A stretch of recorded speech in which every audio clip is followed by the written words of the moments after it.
on ne cautionne pas ce qui s'est passé contre Toulouse, ça c'est clair, on le déplore en fait, c'est dommage sur plein de points, parce qu'on est les premiers à vouloir que ça se passe bien en tribune, qu'il y ait une grosse ambiance, que ça se passe bien sur le terrain. Malheureusement aujourd'hui aucun élément est réuni pour ça. Après, comme je l'ai dit, on n'est pas surpris, et surtout suite à ces événements-là, en fait, personne nous a demandé notre version, personne nous a parlé, personne n'est venu nous voir, personne a dialogué avec nous. Le club qui jusque-là dialoguait par l'intermédiaire de son directeur de sécurité avec nous a décidé de couper court à toute relation. Il nous a juste annoncé des sanctions unilatérales sur la tribune noire et sur les déplacements pour satisfaire la Ligue de football professionnel, pour satisfaire les autorités, pour être sûr qu'il n'y ait aucune sanction qui soit prise contre le club. Donc nous, on a pris acte de ces sanctions et on s'est adapté. On a voulu aller voir le match à Sopin, comme je l'ai expliqué. On s'est retrouvé avec une compagnie ennemie de CRS. Ça a dégénéré d'un élément mineur, un jeune qui se fait interpeller pour un fumigène. La situation dégénère et au final, ça nous retombe dessus. Alors que justement, on voulait marquer le contraste avec le match du soir contre Lille où il n'y allait pas avoir d'ambiance en mettant une grosse ambiance sur ce match-là. Donc après, ça nous est retombé dessus, forcément ça nous a desservi également. Donc on s'est dit, pour l'instant on laisse passer et puis on s'exprimera quand on pourra. Pour l'instant rien, si ce n'est faire comme les 2 derniers matchs, c'est-à-dire venir au stade et regarder le désastre pour l'instant. Il n'y a aucun élément qui fait qu'aujourd'hui on peut clairement reprendre les encouragements, quoi. Nous, on est d'une part décrié par le club qui, en plus de ça, coupe le dialogue avec nous. D'autre part, on est assommé par la préfecture qui convoque les responsables, qui les perquisitionne et qui veut faire en sorte que la Brigade Loire soit muselée, voire même soit dissoute.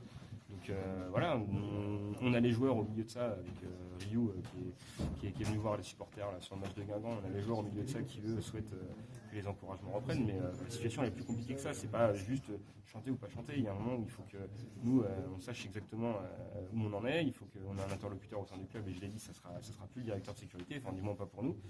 Et il faut que clairement la situation soit plus favorable que là. Là, on ne sait même pas si au prochain match on peut poser une banderole, on peut poser une bâche, on n'en sait rien en fait. Et tant qu'on n'a pas ces possibilités-là, nous on ne va pas chanter pour ouvrir la misère. Hein.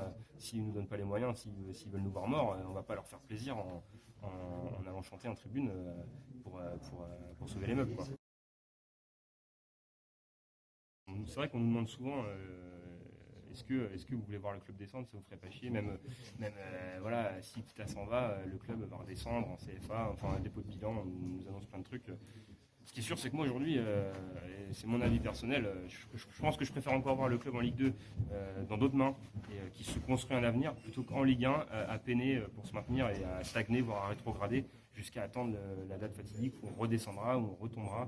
Finalement, je préfère voir le club se reconstruire, même s'il faut passer par là, plutôt que de sauver les meubles chaque année et de perpétuer le néant en fait. Parce que c'est notre club, on est des amoureux du FC Nantes. Malgré le naufrage. Malgré le naufrage, comme on l'a dit souvent, nous on sera encore là quand Kita sera parti. Hein. Donc ce club c'est pas le sien, c'est le nôtre, on le chante même, on le crie en tribune noire. Le FC Nantes nous appartient. Donc nous on veut tout faire pour défendre ce club et surtout que la situation ne se banalise pas. On parle du FC Nantes, on parle de la situation, qu'on remue la merde et qu'on n'en reste pas là, quoi, qu'on ne se satisfasse pas de la 19e place, d'un changement d'entraîneur, de peut-être par miracle un maintien qu'on obtiendra sur les dernières journées. Et nous, on ne veut pas se satisfaire de ça. C'est pas possible. Aujourd'hui, c'est plus possible. Franck Kita a été dire dans la presse que quand on n'aime pas un film, on va pas au cinéma. Oui, mais justement, ça montre en fait toute sa connaissance du football et du club. Sauf que la Beaujoire, c'est pas un cinéma et le FC Nantes, c'est pas un film, c'est un club de foot. Et on y est on le suit depuis des années. Il y en a qui le suivent depuis peut-être 20, 30, 40 ans. Il y en a qui étaient à Sopin. Donc voilà, il y a un moment où il faut qu'ils comprennent que les gens qui viennent au stade, ils sont mécontents parce qu'ils ont des raisons de l'être en fait. Et le jour où vraiment, mais je crois pas, le jour où il comprendra ça et qu'il partira de ce principe-là, peut-être que déjà il aura fait une grande avancée, ils auront fait une grande avancée dans leur gestion du club.